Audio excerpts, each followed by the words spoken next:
Good evening and welcome to this candidate forum sponsored by the League of Women Voters of Norwalk. The League is a nonpartisan political membership organization which builds citizen participation in the political process. We are dedicated to providing information to voters to make informed decisions at the polls. My name is Mary Oster and I will be the moderator this evening. We will be hearing the positions on local issues from the candidates for the Common Council in District D.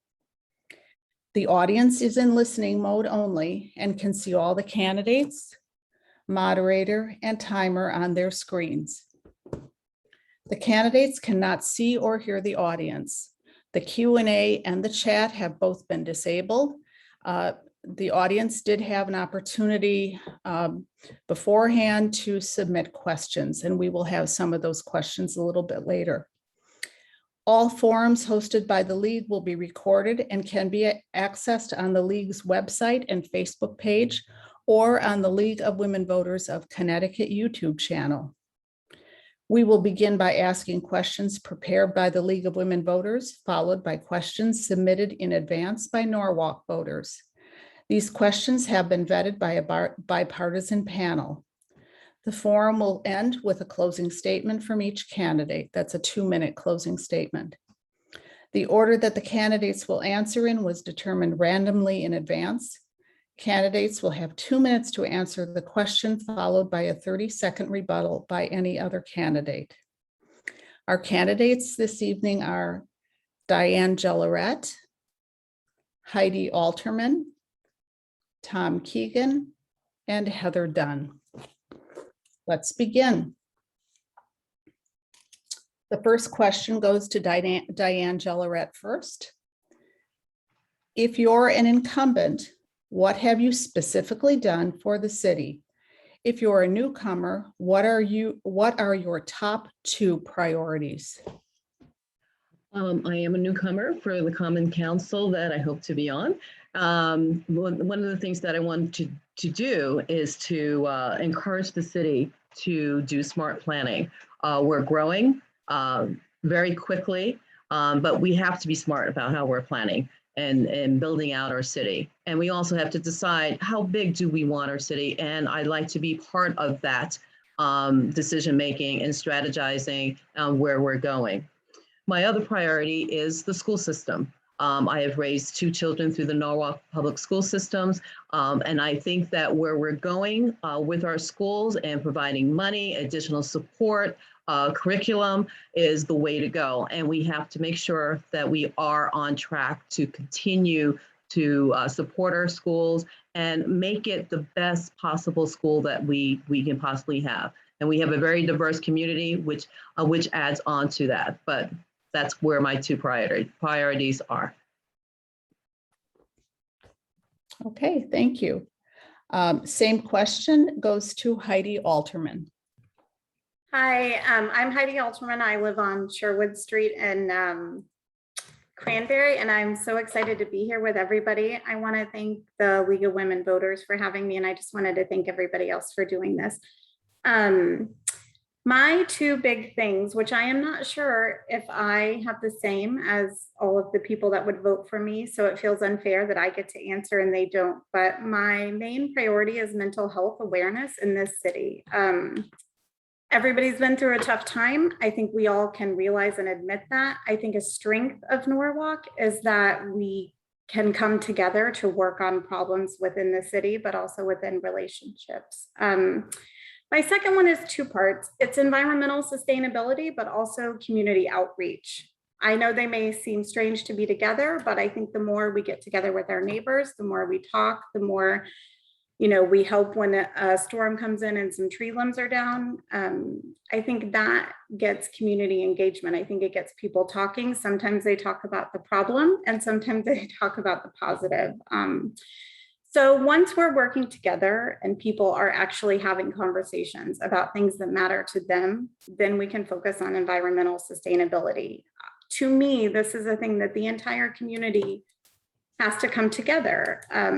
to be able to solve. I won't have the sole idea. You won't have the sole idea. I think it takes everybody working together, listening to what is important, listening to what can be done and what has been attempted to be done. So I'll just recap. It's mental health advocacy. I plan on, as a council member, I will advocate for more community service programs and proper funding for that. Environmental sustainability as well. Everybody in Cranberry wants land preservation. I feel pretty strongly about that too. Thank you. Good, thank you very much. And Mr. Keegan. Yes, first, thank you, League of Women Voters, for hosting these forums during the week. Sincerely, thank you, and best of luck to all of the candidates, and congratulations on your candidacy. As the only incumbent amongst the group and the only elected Republican, several things that I've been able to accomplish, I believe, in the last 2 years, is to establish relationships with the other members of the council, they being members of the Democrat Party. So having those relationships and being able to speak to them on certain levels about a variety of things that face the city has been something I've been very proud of. Not only that, I've often asked the city itself to do a better job communicating what is going on with the electorate, with the residents who live here. And I think that we've been able to do that. Specific things, if you want to talk about things that you can reach out and touch, things that you can see.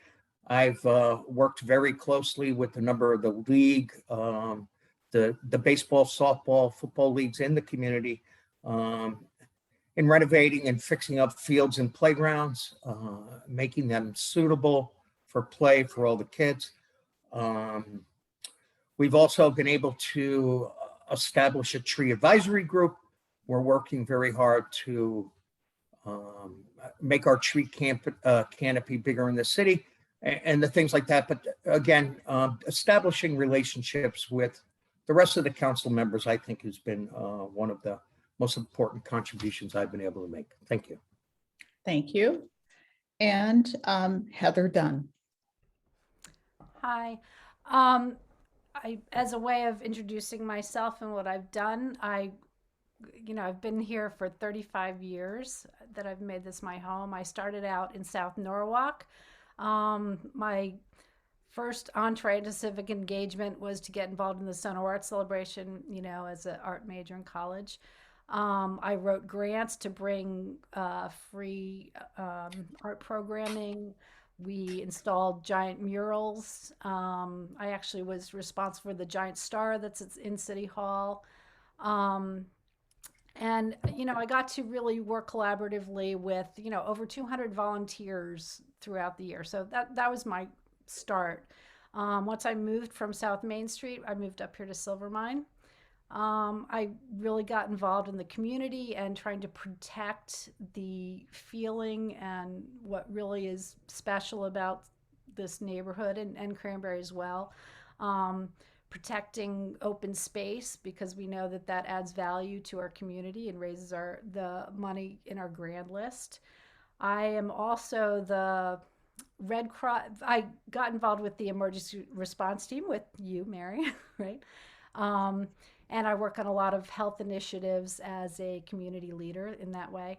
I then transitioned, and now I am the I work for the disaster response team in recovery for the Red Cross, and I am the supervisor for recovery in Connecticut for the Red Cross. And I spent a lot of time doing that, and I love meeting with clients and connecting them with services and referrals and things like that, and getting to know. We have some great, supports here, support system.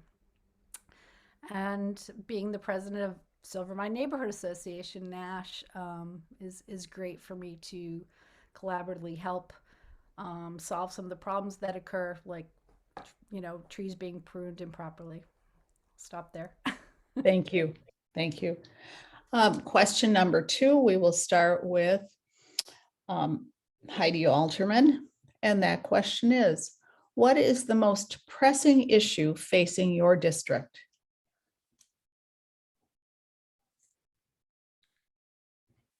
Again, as a nurse, I'm going to say the most pressing issue is going to be mental health needs.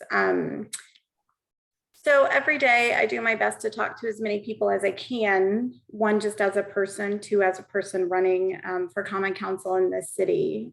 And I hear consistently, I'm so upset that I wish that had happened, but that sort of conversation seems heavily prevalent right now. So for me, one of the immediate concerns of my neighbors is mental health.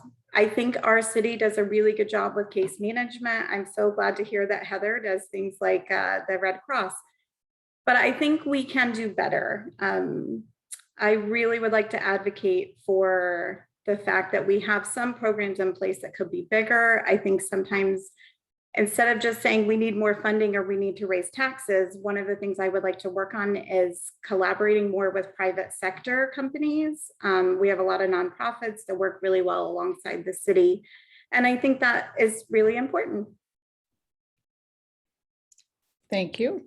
Mr. Keegan? Yeah, hi. I believe that one of the issues that we face in District D that's a problem for us is basically quality of life issues, including traffic and the walkability of our neighborhoods. The traffic problem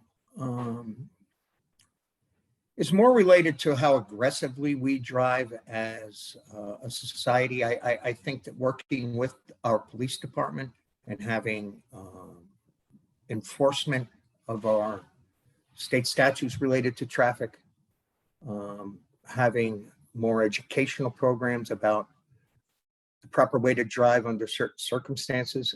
And then the other thing would be pathways and walkways and sidewalks in District D.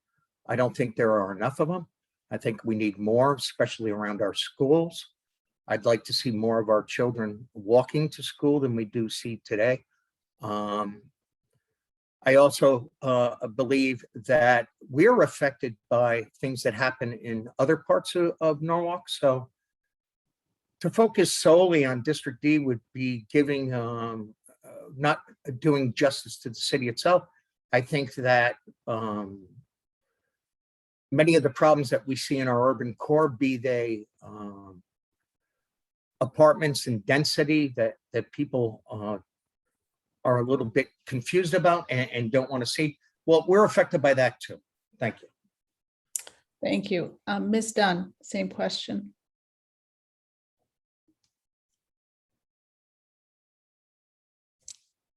Oh, I think you're muted. Sorry, got me? Okay. I think I can, I kind of put it into two categories. You know, we have two issues that affect my neighborhood that I'm always trying to, you know, I always end up at City Hall. I have good relationships with a lot of the department heads and they're very helpful, but they probably see me a little bit more than they want to at times. But a lot of it has to do with as Tommy said, the increase in density, you know, even though we try to maintain, you know, our zoning as it is, and, you know, we have a lot of AAA zoning and things, when we have developments put in, especially we have ones probably within the last 10 years, a lot of the people a lot of the homes downstream because of that, and a lot of the clear cutting that's happened with the trees, they're experiencing a lot of flooding, and we are in desperate need of some curbing. You know, not necessarily we have pathways and not necessarily sidewalks, but we need some flood mitigation for some of those houses that have been impacted by some of the development that's going on. Obviously, traffic. The police department's really wonderful. I love working with them about, you know, trying to mitigate some of the speeding that's going on, and I've worked with the DPW to talk about some of the ways to reduce the speeding in the area, especially now that we don't have a neighborhood school anymore. We have a lot of, you know, a good portion of the kids are coming from outside our area. And so we have a lot more buses and cars coming in. So we need to, you know, figure out how to manage that best. And so that's one of the things that are impacting us. Let's see. And I think we really just want to preserve the culture and the feeling of our neighborhood. Thank you. And Ms. Jelleret, the same question. When I've been walking around and talking to different people, one of the high points that they bring up a lot is the traffic. And both live in the Cranberry area, and I've been to Silver Mine, and it's pretty much the same story that I keep hearing. It's just, what are we going to do about the traffic? People are driving too fast. And some of the things that you can do is think about ways to calm the traffic, because we don't do that. And again, that's looking at smart city planning. Is like, what can we do for traffic calming? What can we do to help our neighbors be safe and be secure? And that's really what we're looking at. I love walking around my neighborhood, and there's probably not enough curbs in order to stay safe. So again, looking at what do our neighbors want? What do we want in order to be livable, to be healthy, to be safe? So again, I hear that all the time, and that's one of the hot buttons.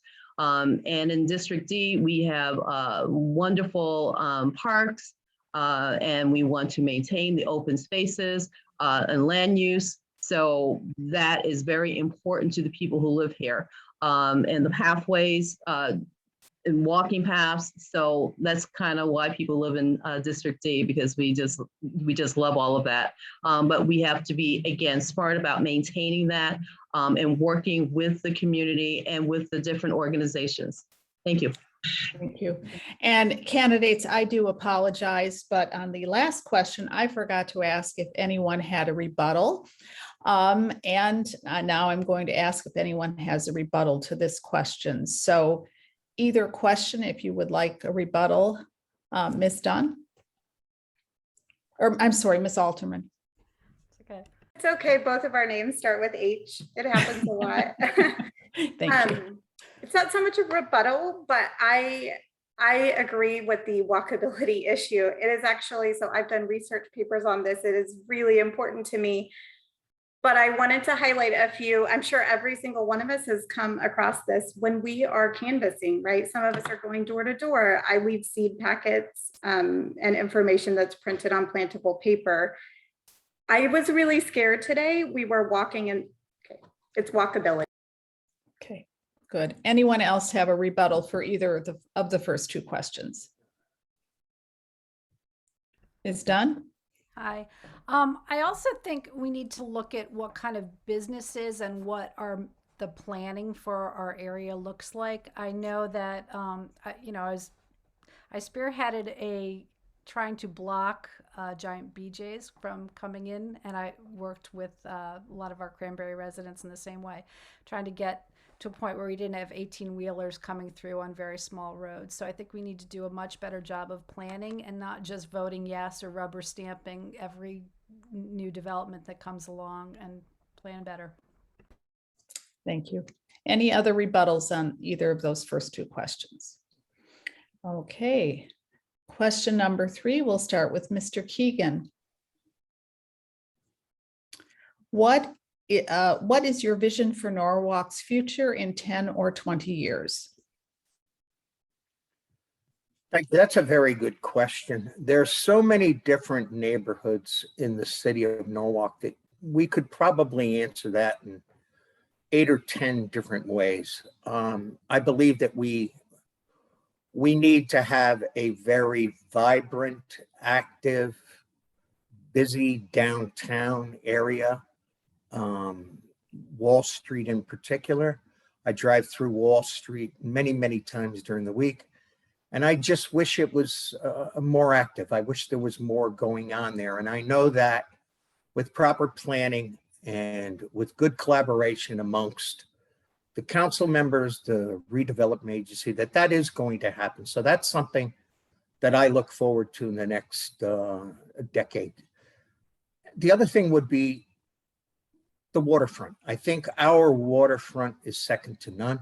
We have beautiful harbors. We have active plans to make our waterfront even better. I've spoken to members of the Harbor Management Commission. There's belief that we can put in visitor docks so that people from other communities can take their boats, dock their boats at Vets Park, and walk into the Washington Street area. They can walk into the Maritime Center. They can go to the mall. That's another thing. I think Vets Park itself is very underutilized. I think that we could do a lot of great things in Vets Park.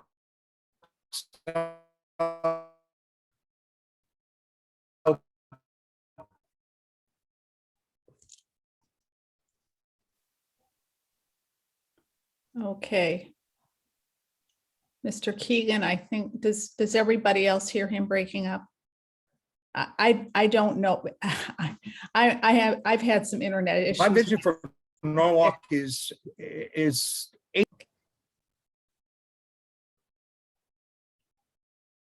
Okay, you know what?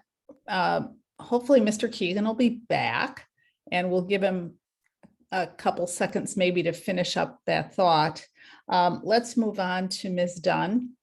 And oh dear, Mr. Keegan has disappeared. I think he might be trying to log off and back in. I hope so. Okay. All right. Same question, Ms. Dunn. I feel you. It's, being remote for a year and a half, as a Norwalk High School teacher, I feel you, especially during midterms when your Wi-Fi goes out is really hard. Yeah. Yeah. But we'll make it through. I really, actually, as an aside, I really like that they're kind of doing meetings at, in the city hybrid, which is nice. In the future, what I really look forward to is increasing the diversity in a lot of ways in the city. I really want to see more diversity in our housing options. I feel like our bigger houses are getting bigger and, small apartments and things are getting smaller. And, I think that we need those mid-range houses for seniors to retire in and, entry-level apartments. I think we need diversity in educational options. I'm really excited to hear that my neighbor is looking at trying to help with some trade school options post-secondary. We have great, NCC is great, but I think we need to expand our options and the diversity of things that you could do post-high school. I'd like to see more diverse businesses.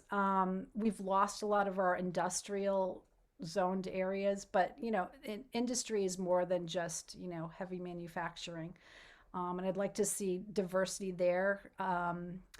Even in the way that we have big giant Costco and we have small mini marts, but things like the Cranberry Market, those mid-sized businesses, I'd like to see more of, and I'd like to see them supported through funding, rather than large developers, getting incentives. I'd like to see more diversity in thought and points of view being respected. I'd like to see diverse voices on the Common Council, obviously. That's why I'm running. Tommy has been fighting the good fight, and that's great, and thank you. But let's keep that moving forward. So, Okay, thank you. Ms. Jelleret, the same question? Yes.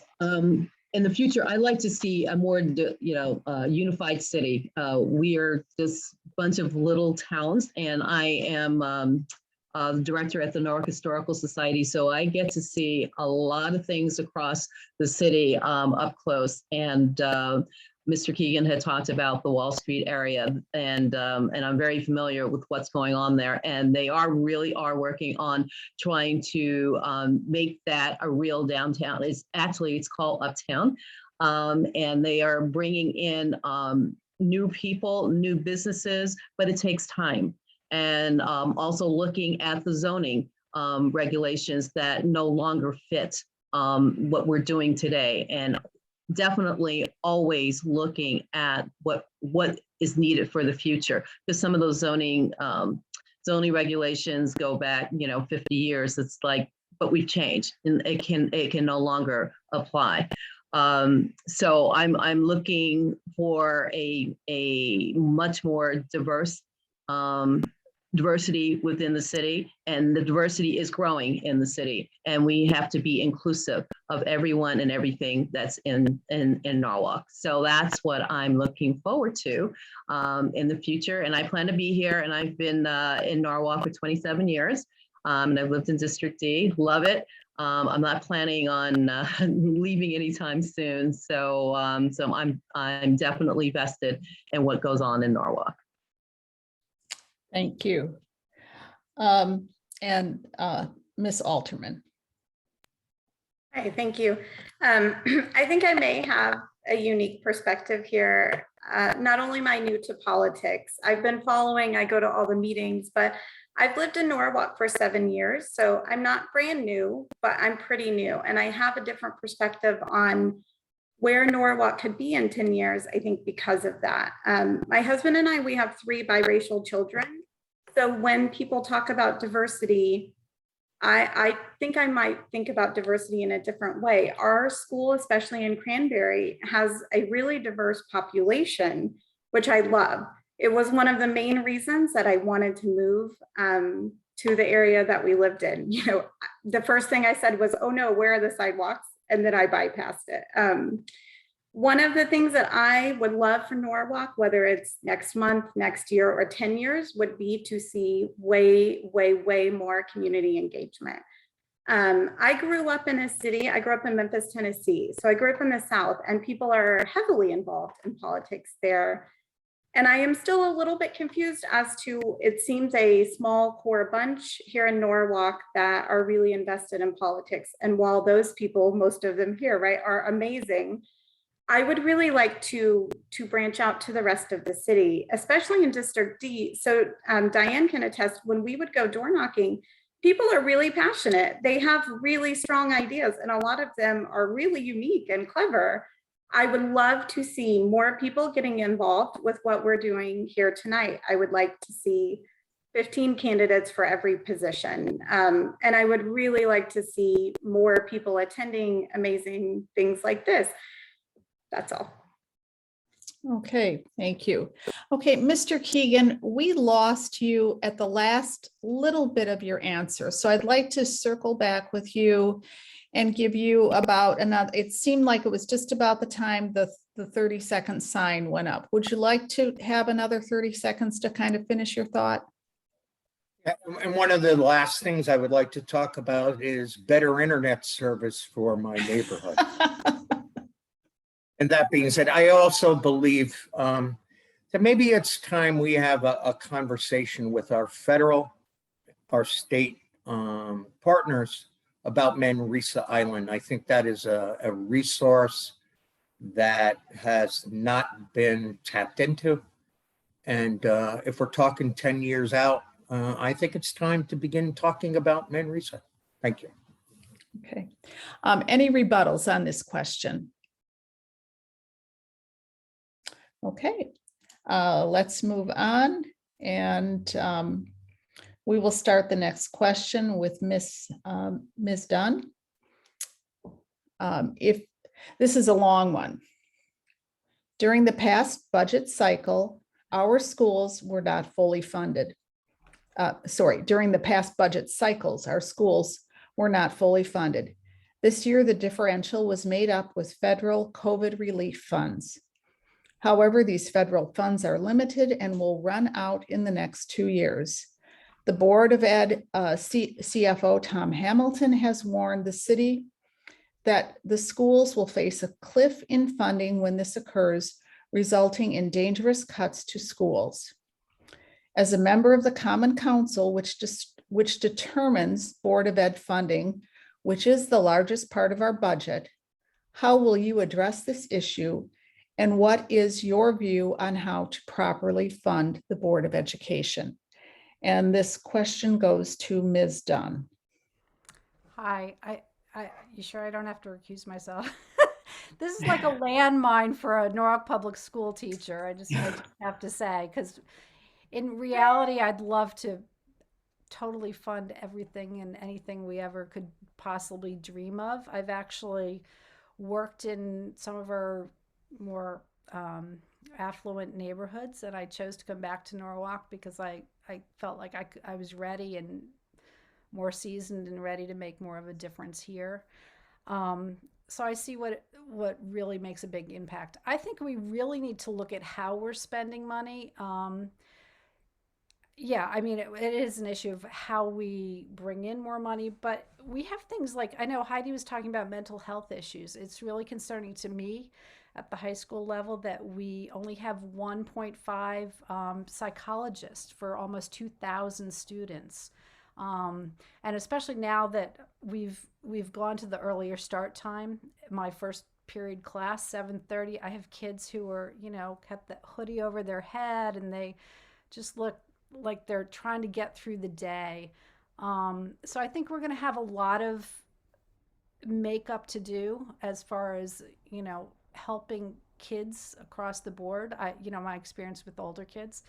But I think we really need to look at how we're spending money and where. But then we also need to look out to things like, the Dalio Foundation helping us get Chromebooks and internet and coming up with new and innovative ways to support our students socially and build programs. I know one of my independent party co-patriots, or running for the Board of Ed, founded Crystal Theater. I'd like to see more programs start like that where we can maybe shift some of the paid things by the taxpayers and come up with some private nonprofit supports and really support them in engaging our students in a different way. So just thinking differently.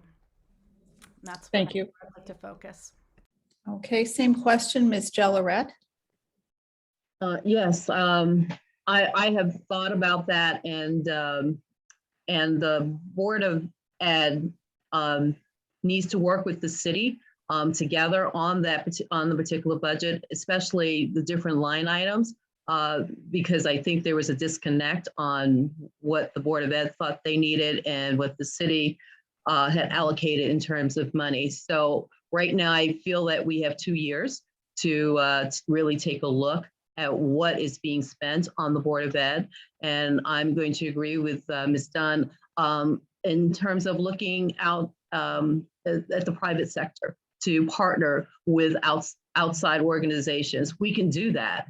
There's nothing to stop us from doing that. We don't have the funds internally to do it, but we can collaborate with other organizations to fill some of the voids that we may be coming to so that we do not go off the cliff, as has been stated.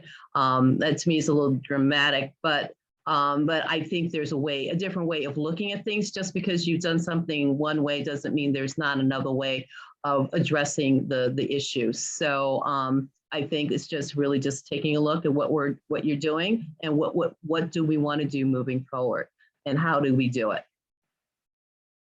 Thank you. Ms. Alterman. Thank you. One, I think we as council members will work to avoid a cliff, first of all. But I think an instance of a way that things could be approached was last year, Mr. David Huvelman made a proposition that happened late in the meeting. So I'm not sure if everyone heard it, but he proposed that there was only a 2.7% increase for the Board of Education. That was to cover health insurance costs and things like that. I think we need to look at things like that a little more closely. I am a big proponent of as much money as we can give to schools and students. I think we should do that. There's a big need for cybersecurity in our school system, and without giving them a way larger increase in budget, there's no way to do that. So like Tom was saying, I mean, I think Tom would know as a retired police chief that there, things like fines, right, for speeding. Everybody's talked about that's a problem as far as I can tell in every neighborhood in Norwalk. I think there are things to look at. We get tax money from property taxes and from fines and fees. I am not a huge, let's give everybody a parking ticket kind of person, but there are ways to look at different areas to bring in more revenue. I think basically that's it. But again, I'm going to go back to mental health, because I think if we work on getting better communication, not only within council members and within Board of Ed members and the city, I think when we get neighbors talking more to neighbors, I think we come up with ideas that nobody, thought of before. Thank you. And Mr. Keegan. Yeah, thank you. A couple of things are come to mind. Number one, that we should know that by state statute, you can never lower a public schools or Board of Education budget from year to year. You can raise it, you can keep it the same, you can never lower it. Our schools are funded in a variety of ways. My colleagues have indicated public-private partnerships. I'm a big proponent of that. I think the public schools do a great job of finding funds from private resources, such as the Dalio Foundation, Per and Astrid Heidenreich Foundation. We did get a number of technology improvements. Optimum stepped up and brought in internet service. The other thing that we should talk about is the efficiency study that has been agreed upon between the public schools and the city of Norwalk. It's beginning soon. We have an agency that's going to come in and look at spending from both sides, the public school budget as well as the city side of the budget. And I think we can find savings. I think Heidi said that there are ways to save money, and I hope and believe that this efficiency study will find those ways. Other than that, no one believes more strongly in the school system than myself. And to fully fund the public schools, I think it is a goal of every councilman. But we have to weigh it against the needs of the rest of the city. Thank you. Okay, thank you. Any rebuttal on that question? Okay, I saw Ms. Dunn's hand up first and then followed by Ms. Alterman. Hi. One thing I forgot to mention that is critical is that we do not get the funding from Hartford that we need. Our Norwalk student gets about $900 is what comes back to our city after all the money that we send up to Hartford, in relation to the bigger cities that get about $10,000 per student. So I think, somebody needs to go to Hartford, and we need to really work with them and make sure it's fair for our students. They're worth as much as those students. Thank you. Okay, and Ms. Alterman, 30 seconds. Okay, thank you. I just wanted to make a point about something that Heather said. I would not equate the need for mental health services with children starting high school earlier. I think it's kind of an important fact that we are realigning bodies with circadian rhythms. They're going to school a little bit earlier. In some cases, I know it was a drastic change, but for me, I believe in the overall health of that movement. Then I just wanted to touch on somebody said about the Dalio Foundation. My husband works for Bridgewater. I am a huge... Okay, sorry, that 30 seconds goes mighty fast, doesn't it? Well, we have come to the part of our evening where we are going to start our closing statements. And we're going to kind of we'll go backwards from the way we started.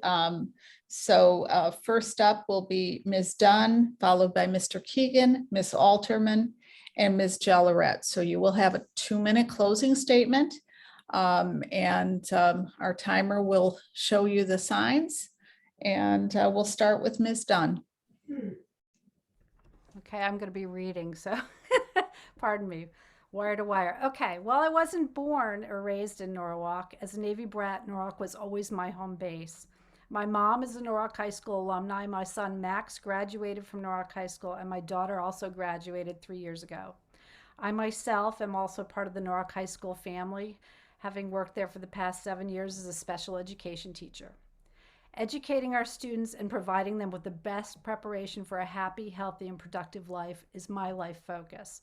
But there's more we need to do for our children. We need to make sure they are raised in an environment that is safe from violence, which means we need to support our police, our fire, and our mental health professionals. We need to provide them with safe spaces to play and grow by ensuring they have recreational spaces in their neighborhoods that they can walk or bike to safely. We need to make sure they are being raised in homes that are safe by enforcing building codes and holding landlords accountable. We need to plan for a diversity of housing options to meet the needs of families of all sizes throughout their stages of life. We need to make sure we support their grandparents and our entire elderly population so they can age in place and not be taxed out of their homes. As our children move to adulthood, we need to make sure there are opportunities for home ownership at an entry level that they can afford. We can do this while making sure we preserve the history and unique feel of our neighborhoods by incentivizing renovation of historic properties using environmentally responsible methods, not just incentivizing out-of-town developers who build giant boxes that don't support themselves or the infrastructure improvements they require. We need to make sure our children will have access to living wage jobs, not just minimum wage opportunities provided by big box stores, fast food outlets, or a giant mall. We need to make sure that there are local post-secondary options beyond NCC or UConn that provide for training for trades with high earning potentials. I've been an activist and a Norwalk advocate for over 35 years. I will roll up my sleeves and continue focusing on problems solving and Ms. planning Dunn. for the needs of our neighborhoods.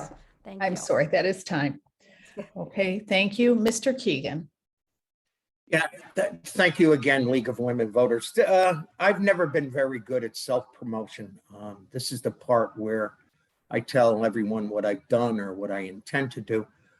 But if you'll bear with me, I would rather just tell you a little story, something that happened to me many years ago when I wore a younger man's clothes.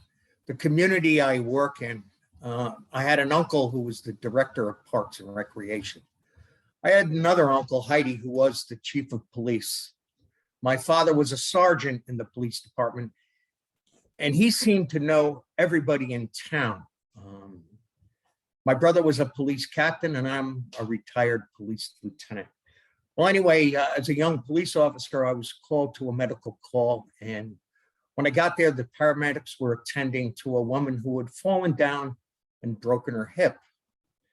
So there wasn't much I could do. The paramedics were handling it quite well in it. And I kind of knelt down by her side and I was holding her hand and just offering her some comfort. And then in an effort to maybe put a little humor on it, I said to her, "What are we doing laying here on the floor? What do you say I turn on some music and you and I get up and have a dance?" And she looked at me and she kind of smiled and she said, "Officer, what is your name?" And I said to her, "My name is Keegan." And she said to me, "Now there's a name we could always trust." So that's what I've got hanging around my neck. I hope that in the past 2 years, I've earned your trust. There's nothing more important to me than my reputation. I promise that I will work as hard as I can for you. And I certainly hope that you'll think of me on election day, but above all, by all means, please, on November 2nd, get out and vote. Thank you. Thank you. Ms. Alterman.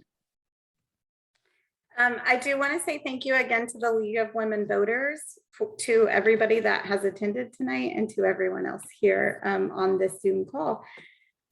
One thing I want to say, I agree with Tom. I think it's my go-to. I feel very uncomfortable asking people to vote for me. I feel even more uncomfortable asking people who they're going to vote for. I think it's really important to get out and vote. If it's me, that is wonderful. If it's Diane, that is lovely too. If it's Tom, if it's Heather, A-okay. I think people need to get out and vote. I think it is an exercise we need to do more of. One of the things about me is that if somebody needs something, I will be one of the first people to say, "How can I help?" That is not a gimmick that I put on signs for Diane and I. It's just my core belief. I have really simple beliefs. One of them is actually on my flyer. With every new day, we can be better than we were the day before. I think that's a really lovely thing for our city to take a hold of. One of the reasons I ran, as much as I really do admire Tom, I just want to be clear, and I really respect him. When I called last year to talk to him about something, he spoke to me for over an hour, and I really appreciated it. One of the reasons, however, I decided to run was that vote last year. So while I don't like to focus on difference of opinion is how I'll say it, I believe that our Board of Education needs more funding. I am so grateful for the last 8 to 10 years where it has been funded, but I've heard people from all parties talk about how we need more. So it's one of the reasons why I'm here. The other thing is I do a lot of community organizing. I do programs for families in need. I do things for kids. I make outdoor classrooms for Cranberry and other schools. I continue to do, I plan to do more of that. I will work very hard for everyone. Thank you. And Ms. Jelleret. So I love Norwalk, and I want to do more in the city. I have the opportunity to work with different parts of the city. I feel that Norwalk is at an inflection point, and I can offer my services, my help, what is needed by the residents, whether they're young, they're old, rich, poor, it doesn't matter. We're all one. And again, I want to make Norwalk not just a good city, but a great city. It has the potential. It's there. I see it. I've been here. I've lived. I'm from a large city close by, and I've lived in small cities, and I lived in other parts of the country. And Norwalk just has what I'm looking for and what a lot of people are looking for. And I want to be part of that and help our citizens and our residents and our businesses to be successful and to enjoy what we have here in Norwalk, whether it's livability, whether it's sustainability, whether it's getting new Wi-Fi or getting access to Wi-Fi so that we can move forward into the future. So, and also working with the Board of Ed, again, that is very important to me because that helps with the divide to educate our students and to give them the diversity that they need in terms of where they're going in the future. Not everybody goes to college. We have to have our tradespeople. So vote November 2nd. Thank you. Thank you. Thank you, candidates. Thank you, audience, for participating. Thank you to Galen for being our timer. For more information about each candidate, you can go to the Norwalk Voter Guide on vote411.org. The recording of this forum and others will be posted on the League's Facebook page, as well as the League of Women Voters of Connecticut YouTube channel. Above all, please don't forget to vote on November 2nd. Thank you and good night. And thank you, candidates. Thank you all so much. Thank you. Bye-bye.